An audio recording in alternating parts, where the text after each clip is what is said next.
Di antara kita, mungkin ada yang sering terbangun di waktu-waktu tengah malam, atau mungkin secara tiba-tiba di waktu sebelum subuh kita terbangun dari pembaringan kita. Entah itu ada keperluan kita, entah itu ingin buang air kecil, ataupun hal yang lainnya. Tetapi, sadarkah kita, sebenarnya bukan itu sebab utamanya, melainkan ada rahasia besar mengapa bisa kita terbangun di waktu-waktu seperti ini. Ada yang Allah ingin kita ketahui sebenarnya, kalau kita jeli merenunginya. Lantas, apakah rahasia tersebut? Sebenarnya ada apa di baliknya? Maka di video kali ini, kita akan menjelaskan tentang fenomena ini melalui kacamata Islam maupun medis, tentu disertakan dengan dalil-dalil Islam. Untuk itu, tonton video ini sampai selesai. Bismillahirrahmanirrahim.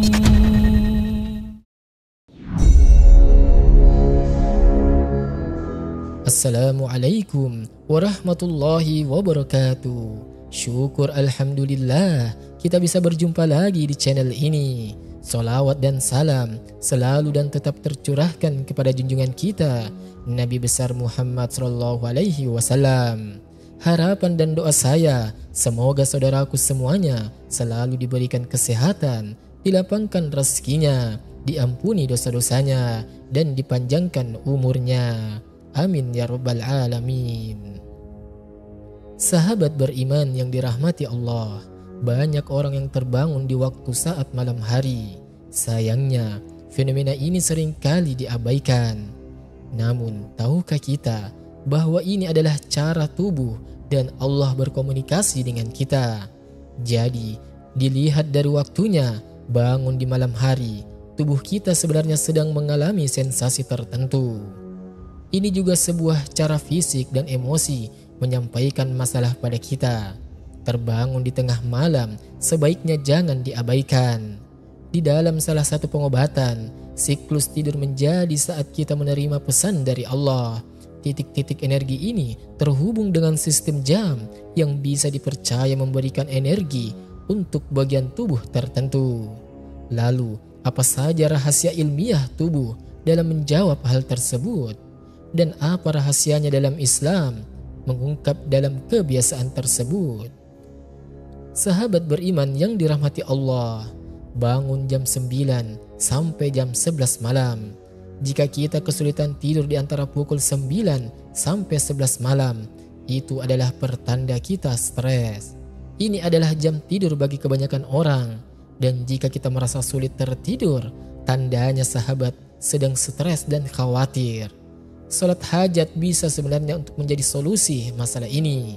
Membaca Al-Quran juga bisa menjadi solusi untuk kita, agar hati menjadi lebih tenang dan tentram, sehingga tidur menjadi lebih nyenyak dan berkualitas. Bangun di jam 11 sampai jam 1 malam. Terbangun pada pukul 11 malam hingga pukul 1 malam, pertanda kita sedang mengalami kekecewaan emosional. Pengobatan kuno mengatakan bahwa ini adalah waktu di mana kantung empedu kita aktif. Bangun pada jam ini menunjukkan kekecewaan, maka cobalah untuk tenang dan memaafkan diri kita sendiri, maka itu akan sangat membantu. Bangun pada pukul 1 sampai pukul 3 pagi. Bangun di antara pukul 1 hingga 3 pagi sebenarnya menunjukkan kemarahan. Titik energi terhubung dengan hati. Bangun pada jam ini menunjukkan bahwa Anda sedang marah dan memiliki energi yang berlebihan. Cobalah untuk meminum air dingin dan meditasi agar bisa tidur kembali. Bangun pada pukul 3 sampai jam 5 pagi. Jika kita terbangun pada pukul 3 hingga 5 pagi, tandanya Allah sedang berusaha berbicara pada kita. Jam ini menunjukkan bagian paru-paru dan kesedihan. Jika kita terbangun di jam ini, maka dipercaya Allah membimbing kita untuk menjadi lebih baik. Itulah mengapa di saat sepertiga malam adalah waktu yang paling tepat untuk bercengkrama dengan Allah. Pada waktu sepertiga malam, ketika orang-orang yang masih terlelap dan menarik kembali selimutnya, rahmat Allah sebenarnya itu turun.